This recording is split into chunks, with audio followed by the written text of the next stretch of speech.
You ever notice how most of us go through the day without really paying attention to ourselves?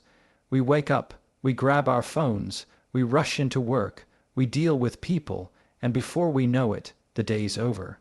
And we never once stop to check in on what's actually going on inside of us. That's the problem, because if you don't know yourself, if you don't know what triggers you, what drains you, what motivates you, you'll always feel like life is happening to you instead of through you. Self-awareness is the starting line. It's the foundation for everything else. Without it, you're just reacting. You get angry, but you don't really know why. You feel anxious, but you don't know what's causing it. You feel tired, but you don't know what's draining you. And then what happens? You blame the job, the relationship, the circumstance. You think, if only they would change, then I'd feel better. But the truth is, it's not them. It's not out there. It's how you're responding in here. The power of focusing on yourself is realizing that your emotions aren't random. They're signals. Anger is telling you something feels unfair. Anxiety is telling you something feels uncertain. Resentment is telling you you're overextending yourself.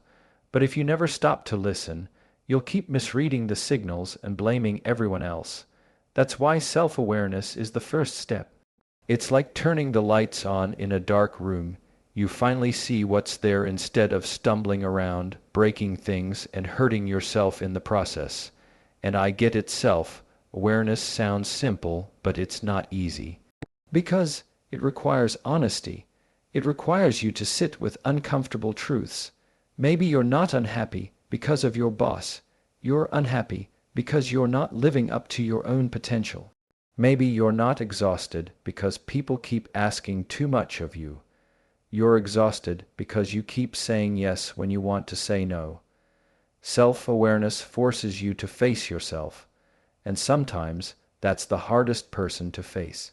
But here's the beauty of it. Once you see it, you can't unsee it.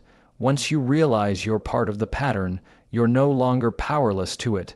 That's where growth begins, because now you can make choices. Now you can say, wait, I don't need to respond with anger. I don't need to carry this resentment. I don't need to keep running in circles. You shift from reacting to choosing, and choosing is power. Think about it like driving.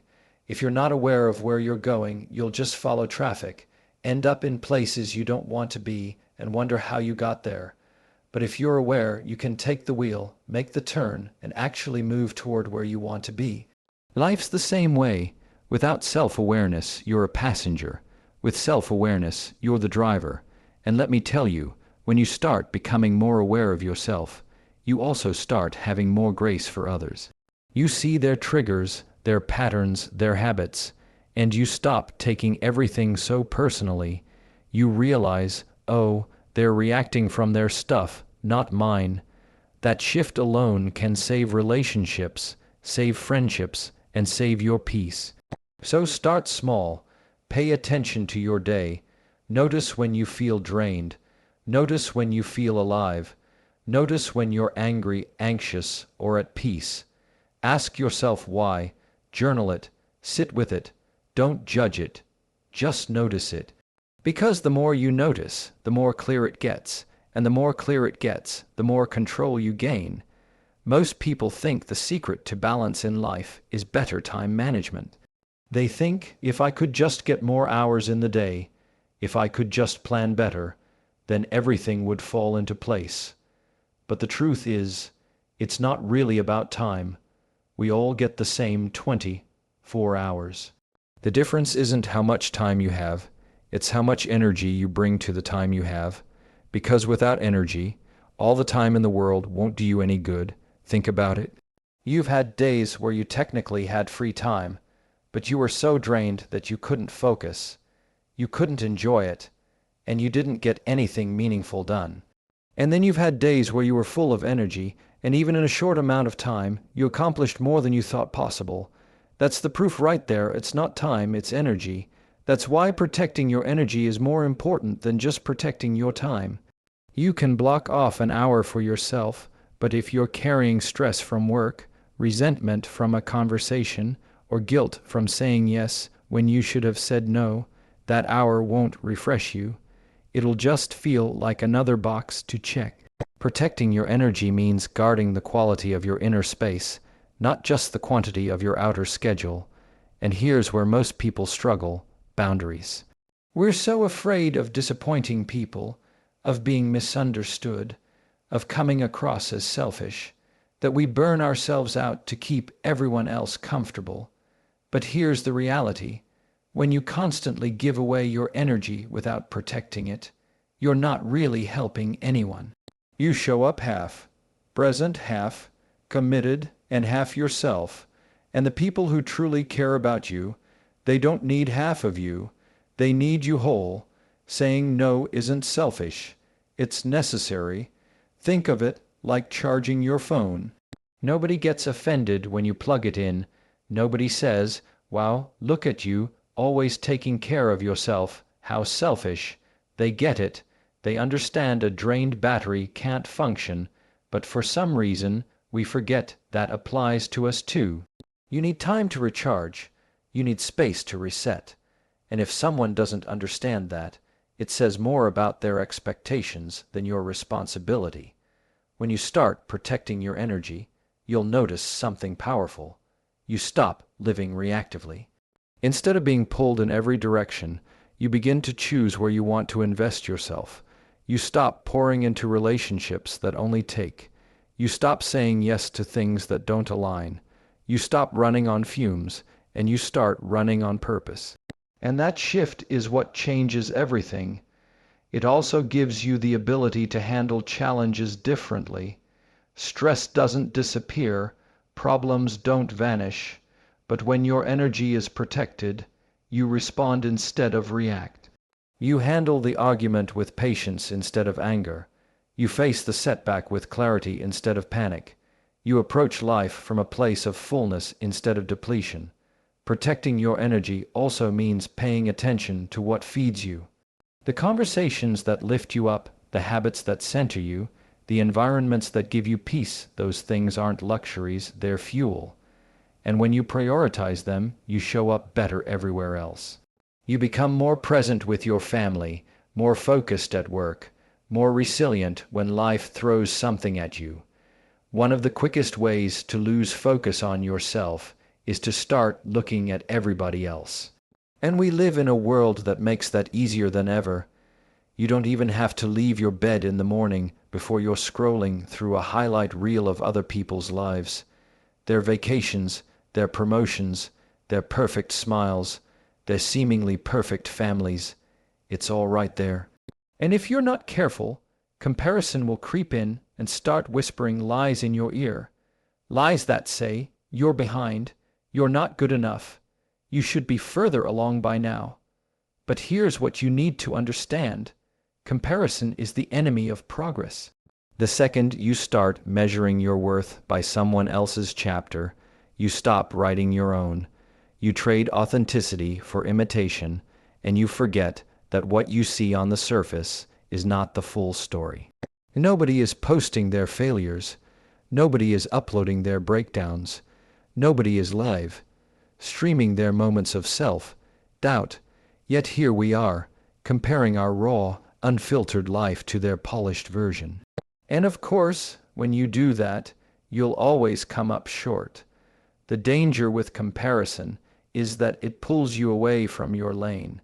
Imagine running a race while constantly looking at the person next to you. What happens? You slow down, you lose your rhythm, and eventually you trip. But when you keep your eyes forward on your lane, you run smoother, faster, stronger. The same is true in life. The more you focus on others, the less you focus on what actually moves you forward. And here's the irony. Most of the time, the person you're comparing yourself to is probably comparing themselves to somebody else. It's a cycle that nobody wins. That's why the only person you should ever measure yourself against is who you were yesterday.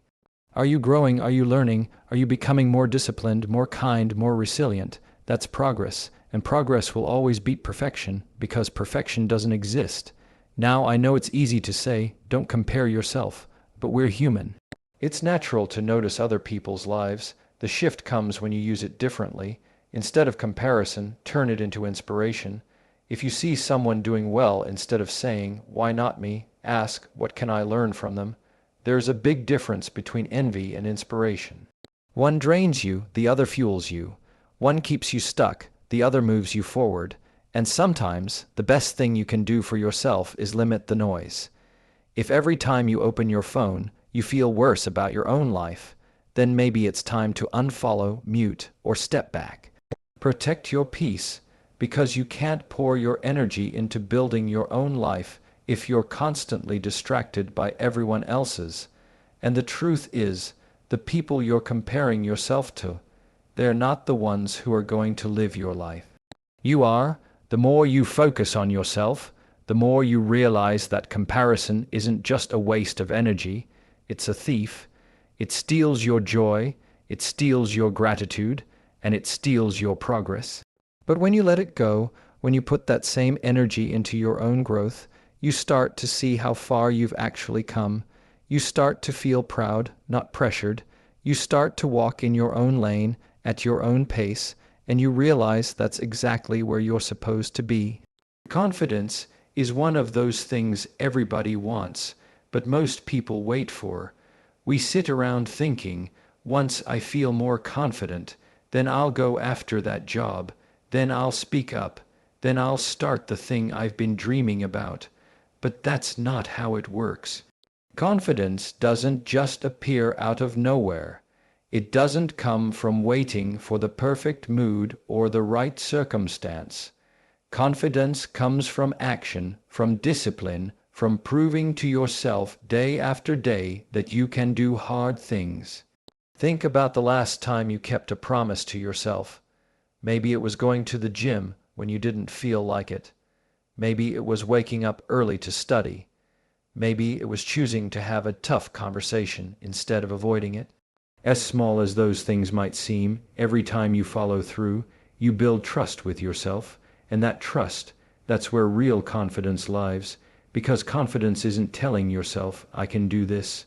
Confidence is knowing, "I've done it before, I'll do it again." But here's where most people get stuck. They wait for motivation. Motivation is great when it shows up, but it's unreliable. Some days you'll have it, most days you won't. Discipline, on the other hand, is what carries you through when motivation is gone. Discipline is what gets you out of bed, what pushes you to finish, what helps you stay consistent even when you don't feel like it. And the reward of discipline isn't just the progress you make, it's the confidence you gain along the way. The truth is, discipline is hard, it's uncomfortable, it asks you to do things you don't feel like doing. But discomfort is the very thing that grows you. Every time you lean into it instead of running from it, you stretch your capacity. And with every stretch, you get stronger. That strength doesn't just show up in the habit itself. It spills into every area of your life. Suddenly, you walk into situations with a different presence, not because you're pretending to be confident, but because you know what you're capable of. And it doesn't have to be something massive. Sometimes we think confidence comes from big achievements, landing the promotion, starting the business, hitting the milestone, but most of the time it's built in the small, quiet, daily choices. Waking up when you said you would, finishing the project before the deadline, sticking to the plan you made, those little wins stack up, and before you know it, you're carrying yourself differently. You're no longer waiting for confidence to show up. You're living it. Now, there's another piece of this. Discipline also teaches you how to fail without falling apart. When you're consistent, you start to see failure differently. It's not the end of the road, it's just part of the process. You miss a day, you slip up, you make a mistake, but instead of quitting, you get back up. That resilience, that ability to keep going, is one of the most powerful forms of confidence you can ever build. Because it tells you, even when I fall, I know how to rise. So if you want more confidence, stop waiting for it. Start building it. Start keeping promises to yourself. Start showing up when it's inconvenient. Start proving to yourself that you can do what you said you would do. And the more you do that, the less you'll have to talk yourself into believing in yourself. You'll already know. When you start focusing on yourself, something interesting happens. You stop chasing people. You stop begging for attention, for approval, for validation. You stop bending yourself into shapes that don't fit just to keep someone around. And it's not because you suddenly stop caring about people. It's because you start caring about yourself. You begin to realize that the energy you carry determines the relationships you attract. And when your energy is rooted in self-respect, you'll only attract people who respect you too. Think about it. So many of us stay in relationships, friendships, even circles that drain us, because we're afraid of what happens if we let go. We think, if I don't hold on, I'll be alone. If I don't keep giving, I'll lose them. But here's the truth. When you focus on yourself, when you grow, when you heal, when you set boundaries, you will lose some people. And that's not a sign that you're doing something wrong. That's a sign that you're aligning with something right. Because the people who are only comfortable with the smaller version of you won't know what to do with the stronger version of you. And that's okay. The right people don't get intimidated when you grow. They get inspired. They don't leave when you set boundaries. They respect them. They don't disappear when you love yourself. They celebrate it. That's how you know who's meant to stay. And the beauty of it is, you won't have to chase them. You won't have to convince them of your worth. You won't have to perform for their approval. They'll meet you where you are because they belong there. But it all starts with you. When you're not focused on yourself, you'll tolerate things that drain you. You'll keep people around just because they've always been there, even if they no longer bring peace to your life. You'll stay in spaces that don't value you because you haven't learned to value yourself. And the cost of that is heavy. It's your energy, your confidence, your joy. But when you shift that focus inward, when you build yourself first, you naturally start to expect more. Not in an entitled way, but in a healthy way. You stop settling for crumbs when you know you deserve the table. This is why relationships align when you do. You don't need to cut people off in anger or force connections to work. Alignment takes care of that. The wrong ones will distance themselves. The right ones will draw closer. It's like tuning a radio station. Once you find the right frequency, the static falls away and the sound gets clearer. The same happens in your life. When you're in alignment, the noise fades and the people who are meant for you come through with clarity. And let me say this, it doesn't mean relationships become perfect. It doesn't mean you'll never have conflict. It means you'll be surrounded by people who can grow with you, not hold you back. People who challenge you in healthy ways, not toxic ways. People who add to your peace, not constantly disturb it. And that shift is priceless because your circle impacts everything. Your mindset, your habits, your vision for the future. So if you've been wondering why certain relationships feel shaky, ask yourself this. Am I shrinking to keep this connection alive, or am I growing and allowing it to adjust with me? Because the truth is, the more you focus on yourself, the more your relationships will sort themselves out. Life has a way of throwing chaos at us. Things we didn't plan, things we didn't expect, things we didn't ask for.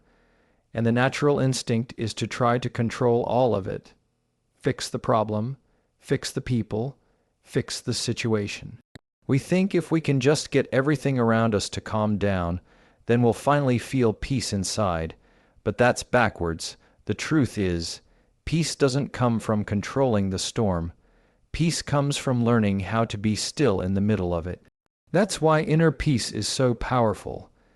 It doesn't mean your life is free of problems. It doesn't mean you never feel stress or worry or frustration. It means you've built a center strong enough that the chaos outside doesn't shake what's happening inside. And once you anchor yourself in that kind of peace, everything else starts to look different. Problems feel smaller, decisions feel clearer, And even the things you can't control stop having the same power over you. Now, inner peace doesn't just show up one day. It's something you practice. It's something you build. And most of the time, it starts with perspective. Because half the battle isn't what's happening. It's how you see what's happening. When your mind is cluttered, every setback feels like the end of the world. But when you've cultivated peace inside, you start to realize this isn't permanent. This isn't the whole story. This is just one part of the process.